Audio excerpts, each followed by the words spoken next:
ಚಿನ್ನಯ್ಯ ಇವತ್ತು ಹೈಕೋರ್ಟಿಗೆ writ ಹಾಕಿಸಿದ್ದು TV ಚಾನಲ್ನಲ್ಲಿ ನೋಡಿಕೊಂಡು ತುಂಬ ಜನ ನನಗೆ ಫೋನ್ ಮಾಡಿ ಕೇಳ್ತಾ ಇದ್ದಾರೆ, ಏನಿದು, ಏನಾದರೂ ನೀವು ಒಂದು ರಿಯಾಕ್ಷನ್ ಕೊಡಿ ಅಂಥೇಳಿ.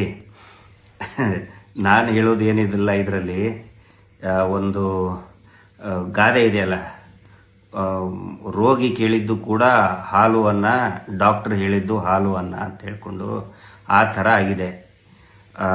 SIT ವರದಿ ಕೊಡಬೇಕು ಅಂಥೇಳಿ ನಾವು ಕಳೆದ 3 ತಿಂಗಳ ನಂತರ ಒತ್ತಾಯ ಮಾಡ್ತಿದ್ವಿ ರಾಜ್ಯ ಸರ್ಕಾರಕ್ಕೆ. 3 ತಿಂಗಳ ಹಿಂದೆನೇ SIT ವರದಿ ಕೊಟ್ಟಿದೆ ಅನ್ನುವಂಥ ಮಾಹಿತಿ ಬಂತು.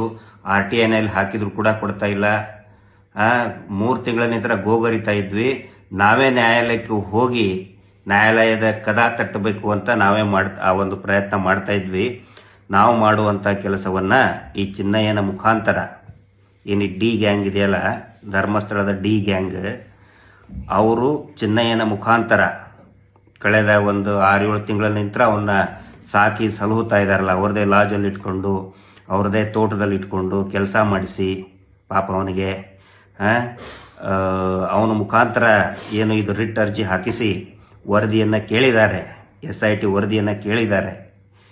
SIT ವರದಿ ಬರೋ ಹಂಗೆ ಮಾಡಿದಾರಲ್ಲ, ಅವರಿಗೆ ನಾನು ದೊಡ್ಡ ಧನ್ಯವಾದಗಳನ್ನು ಹೇಳ್ತಾ ಇದ್ದೀನಿ.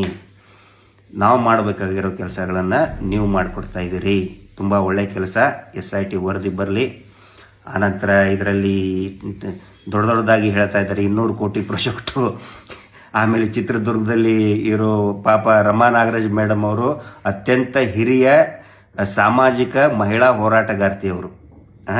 ಅವರು 200 ಕೋಟಿ ರೂಪಾಯಿ ಕೊಟ್ರಂತೆ. 200 ಕೋಟಿ ರೂಪಾಯಿನೋ ಅಥವಾ 200 ಹುಣಸೆ ಬೀಜನೋ, 200 ಹುಣಸೆ ಬೀಜನೂ ಕೂಡ ಕೊಡೋಕ್ಕಾಗಲ್ಲ ಅವ್ರಿಗೆ ಅಂತ. ಅಂದ್ರೆ ಈ ಥರ ಬಂಡಲ್ಬಾಜಿ ಬಿಡಿಸಿದ್ದಾರೆ. ಇದಕ್ಕೆ ನಾವು ನ್ಯಾಯಾಲಯದ ಮುಖಾಂತರನೇ ಉತ್ತರ ಕೊಡ್ತೀವಿ. ಒಳ್ಳೇದಾಯ್ತು ಹಾಕಿದ್ದು. ಆನಂತರ ಈ ಟಿವಿ ಚಾನಲ್ ಅವರು ಇಷ್ಟೊಂದು ಉತ್ಸಾಹದಿಂದ ವರದಿ ಮಾಡ್ತಾ ಇದ್ದಾರಲ್ಲ, ಮಸಾಲೆ ಗಿಸಾಲೆ ಎಲ್ಲ ಹಾಕಿ, ಸ್ವಲ್ಪ ಇದೇ ಉತ್ಸಾಹವನ್ನ ನಾಳೆ SIT ಅವರು ವರದಿ ಕೊಡ್ತಾರಲ್ಲ ಕೋರ್ಟಿಗೆ, ಆವಾಗಲೂ ಕೂಡ ಇದೇ ಉತ್ಸಾಹದಿಂದ SIT ವರದಿಯನ್ನ ತಾವು ಎಲ್ಲ ಟಿವಿ ಚಾನೆಲ್ನವರು ವರದಿ ಮಾಡ್ತೀರಿ ಅಂತ ನಾನು ಆಶಿಸ್ತೇನೆ. ನಮಸ್ತೆ, ಧನ್ಯವಾದಗಳು. Justice for Soujanya.